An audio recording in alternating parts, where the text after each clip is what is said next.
नमस्कार. आज मी तुम्हाला मुळ्याचा खरडा कसा बनवायचा अगदी झटपट साध्या सोप्या पद्धतीने ते दाखवणार आहे. तर इथे 3 मुळे घेतले आहे मी आणि ते स्वच्छ धुवून घ्यायचे. त्याचा देठाकडील आणि मागच्या साईडचा भाग कट करून घ्यायचा आणि हे मुळे जे आहेत ते आपण जाड किसणीने किसून घेणार आहोत. तर इथे व्हिडिओमध्ये दाखवल्याप्रमाणे हे मुळे किसून घ्यायचेत अशा पद्धतीने. आता या कढईमध्ये आपण तेल टाकून घेऊ. तेल थोडंसं गरम होऊ द्यायचं आणि इथे मी मिरचीचा ठेचा बनवून घेतला आहे.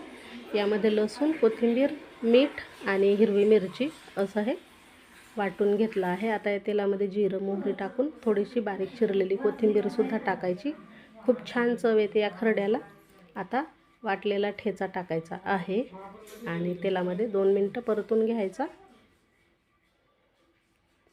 यामध्ये थोडंसं हिंग टाकायचं, 1 चिमूट हळद टाकायची आणि हे किसलेले मुळे टाकून मिक्स करून घ्यायचं. व्यवस्थित मिक्स करून घ्यायचं आहे आणि ही भाजी आपण वाफेवर शिजवून घेणार आहोत. यामध्ये अजिबात पाण्याचा वापर करायचा नाही, कारण या मुळ्यालाच पाणी सुटते आणि ही भाजी छान अशी पटकन शिजून तयार होते. आता यात भरपूर असा बारीक चिरलेला कोथिंबीर, चवीनुसार मीठ टाकायचं. मीठ आपण ठेच्यामध्ये टाकलं होतं ते लक्षात ठेवून मीठ टाकायचं आहे.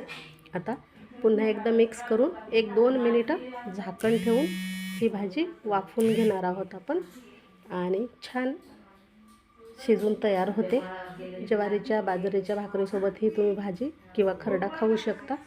खूप छान लागते. नक्की करून बघा. कशी झाली कमेंट करा. व्हिडिओ आवडल्यास लाईक शेअर करा. भेटू पुन्हा अशा छानशा झटपट रेसिपीसह.